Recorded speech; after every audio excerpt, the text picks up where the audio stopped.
दिवाली का त्योहार था। हर तरफ दिवाली की रौनक थी। सभी लोग दिवाली के त्योहार के लिए खरीदारी कर रहे थे, अपने घरों को सजा रहे थे। पर शीला नाम की एक गरीब औरत जो अपने बीमार पति और 2 बच्चों के साथ बड़ी मुश्किल से मजदूरी करके गुजारा कर रही थी। दिवाली के दिन मकान मालिक उसे घर खाली करने की धमकी दे रहा था।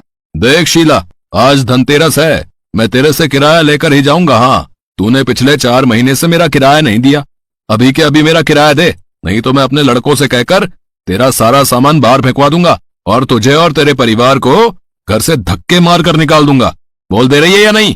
नहीं नहीं किशन लाल जी, ऐसा मत करो। त्योहार के दिन अगर आप मुझे इस तरह से बेघर कर दोगे तो मैं अपने बीमार पति और छोटे बच्चों को लेकर कहाँ जाऊंगी।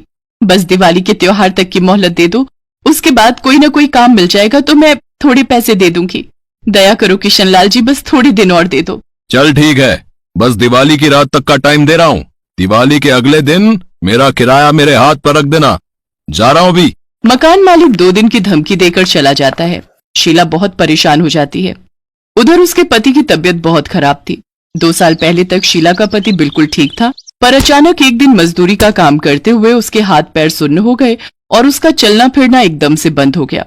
शीला के पास इतने पैसे नहीं थे कि वो पति का अच्छे डॉक्टर से इलाज कर सके, इसीलिए शीला ही मजदूरी का काम कर रही थी। दिवाली का दिन आ जाता है। बच्चे सबको दिवाली मनाता देख रहे थे। दोनों बहुत उदास थे। माँ, हमें भी दिवाली का त्योहार धूमधाम से मनाना है। आप हमारे लिए नए कपड़े, मिठाई, आतिशबाजी कुछ भी नहीं लाए हो। मुझे फुलझड़ी भी जलानी है। मम्मी, मुझे भी खूब सारी मिठाई खानी है, सुंदर सुंदर दीपक जलाने हैं। अपने बच्चों के लिए ये सब कहाँ से लाऊं? मेरे पास तो बस 1 दिन का ही समय है। अगर आज भी मैं 1 दिन की मजदूरी करूं तो भी किशनलाल के पैसे नहीं चुका पाऊंगी। शीला, ये सब मेरे कारण हो रहा है। मेरी ऐसी हालत ना होती तो तुझे और बच्चों को ऐसी नौबत ना आती। आप अपने आप को दोष मत दो। आप कोई जानबूझकर थोड़ी चाहते थे कि बीमारी आपको घेरे। कोई नहीं, अगर मुसीबत आई है तो इससे निकलने का रास्ता भी भगवान ही दिखाएंगे। शीला मजदूरी के लिए काम पर निकली कि शायद दिवाली के दिन उसे कोई काम मिल जाए। 1-2 जगह शीला ने बात की, पर कोई भी उसे काम देने के लिए तैयार नहीं हुआ। चलते चलते शीला एक बड़ी हवेली के बाहर रुकी। वहाँ बहुत से नौकर चाकर साफ सफाई का काम कर रहे थे। भैया, कोई काम मिलेगा? साफ सफाई का हो, खाना बनाने का हो, मैं कुछ भी कर लूंगी। कोई काम दे दो, बड़ी मेहरबानी होगी। मुझे पैसों की बहुत जरूरत है। नहीं बहन, अभी तो सारे काम हो चुके हैं। अभी तो किसी काम के लिए जरूरत नहीं है। क्या हुआ संगीता, परेशान क्यों हो रही हो? अरे, मैंने खाना बनाने वाली को बोला था टाइम पर आ जाना। शाम को मेरी सहेलियां दिवाली पार्टी के लिए आ रही हैं, पर अब बोल रही है मेरे सास ससुर आ गए हैं गांव से, तो मैं खाना बनाने का काम नहीं पकड़ूंगी। बताओ जरा, और टाइम पर मना कर दिया। अब पैसे दिए होते तो मैं जबरदस्ती करवा भी लेती, लेकिन अभी तक उसने कोई पैसे भी नहीं लिए थे, इसीलिए मना कर दिया उसने। अब मैं क्या करूं राजीव, मुझे बताओ।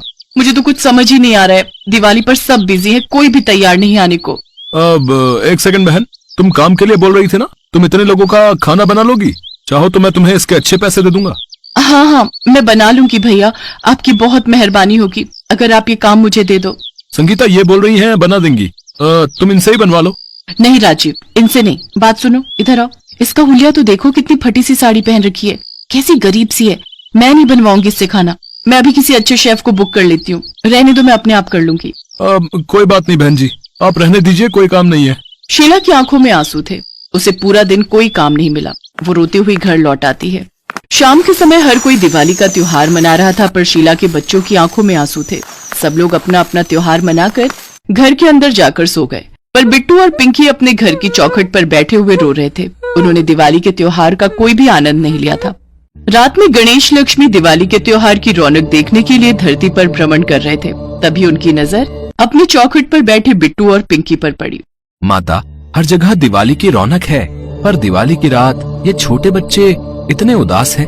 हमें कुछ करना होगा माता। हाँ पुत्र, दिवाली की रात हम इसीलिए तो भ्रमण पर निकलते हैं, ताकि हम धरती लोक पर हर घर में जहाँ हमारी पूजा होती है वहाँ धन की वर्षा कर सके, सुख समृद्धि प्रदान कर सके। हम इसीलिए तो दिवाली मनाने के लिए धरती लोक पर आते हैं। माता, दिवाली की रात हमारे हर भक्त के लिए बहुत फलदायी होती है। इन बच्चों के उदास चेहरे अब देखे नहीं जा रहे। हमें इन्हें अपना आशीर्वाद प्रदान करना चाहिए माता, ताकि ये बच्चे भी दिवाली का त्योहार मना सकें। ठीक है, तो फिर अपना रूप बदल लेते हैं। भगवान गणेश और माता लक्ष्मी अपना रूप बदल लेते हैं। गणेश जी एक छोटे से सुंदर से बालक के रूप में आ जाते हैं और माता लक्ष्मी एक सुंदर सी स्त्री का रूप ले लेती हैं। और फिर वे दोनों उन बच्चों के पास जाते हैं। अरे बच्चों, आज तो दिवाली का त्योहार है, तुम दोनों दिवाली क्यों नहीं मना रहे हो? इतने उदास क्यों हो? माँ कहती है हमारे पास दिवाली मनाने के लिए पैसे नहीं है और कल हमें ये घर भी छोड़ना है, इसीलिए माँ बापू बहुत चिंता में है। वो अंकल कल पैसे लेने आ जाएंगे। माँ ने पैसों का इंतजाम नहीं किया, माँ को कोई काम भी नहीं मिला, इसलिए मन बहुत परेशान है। वो बहुत रो रही है। हम दोनों से उनका रोना नहीं देखा गया, इसीलिए हमने कुछ भी नहीं कहा, चुपचाप यहाँ बैठे हुए हैं, इसीलिए हम दिवाली भी नहीं मना रहे।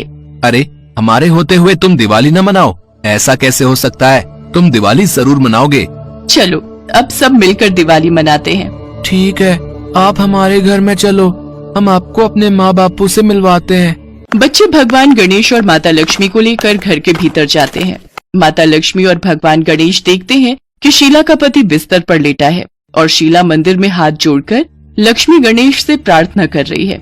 हे लक्ष्मी माता, हे भगवान गणेश, मैं कल सुबह तक कैसे पैसे दूंगी, मुझे कुछ समझ नहीं आ रहा। मेरी प्रार्थना सुनो। हे प्रभु, मेरी सहायता करो। किशन लाल कल मुझसे घर खाली करवा देगा, पैसों का कोई इंतजाम नहीं हुआ। आप तो धन, वैभव, सुख, समृद्धि देने वाले हो। आज के दिन आप दोनों की पूजा करके भक्तों के भंडार भर जाते हैं। कहते हैं आज की रात आप अपने भक्तों के घर जरूर आते हो। मुझ गरीब पर भी अपनी कृपा करो, मेरी प्रार्थना सुनो। जय लक्ष्मी गणेश, आपकी सदा ही जय हो। माँ देखो कौन आया है। माँ, ये हमारे साथ दिवाली मनाने आए हैं। मैंने आपको पहचाना नहीं। शीला, तुम अभी हमें ही तो याद कर रही थी। देखो, तुम्हारी प्रार्थना स्वीकार हो गई। पुत्र गणेश, अब हमें अपने रूप में आना चाहिए। माता लक्ष्मी और भगवान गणेश अपने रूप में आ जाते हैं। अपने घर में लक्ष्मी गणेश को देखकर शीला की खुशी का ठिकाना नहीं था, वो खुशी से रो पड़ती है। माता लक्ष्मी और भगवान गणेश अपने चमत्कार से शीला के पूरे घर को धन, धान्य, सुख, समृद्धि से भर देते हैं। सुंदर सुंदर थाल, मिठाई और पकवान से सज जाते हैं।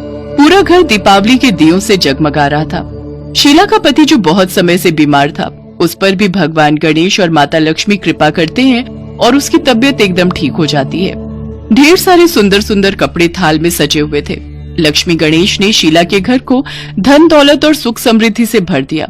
शीला को किसी भी बात की कोई कमी नहीं रही। इसके पश्चात भगवान गणेश और माता लक्ष्मी अंतर्ध्यान हो जाते हैं। शीला अपने परिवार के साथ मिलकर हाथ जोड़कर भगवान गणेश और माता लक्ष्मी को धन्यवाद कहती है। वो खूब धूमधाम से अपने पति और बच्चों के साथ खुशी खुशी दिवाली का त्योहार मनाती है। अगले दिन शीला किशन लाल को सारे किराए के पैसे देकर वो घर खाली कर देती है और उन पैसों से एक नया घर बनवाती है। लक्ष्मी गणेश के आशीर्वाद से उसके जीवन से गरीबी के दिन दूर हो गए थे।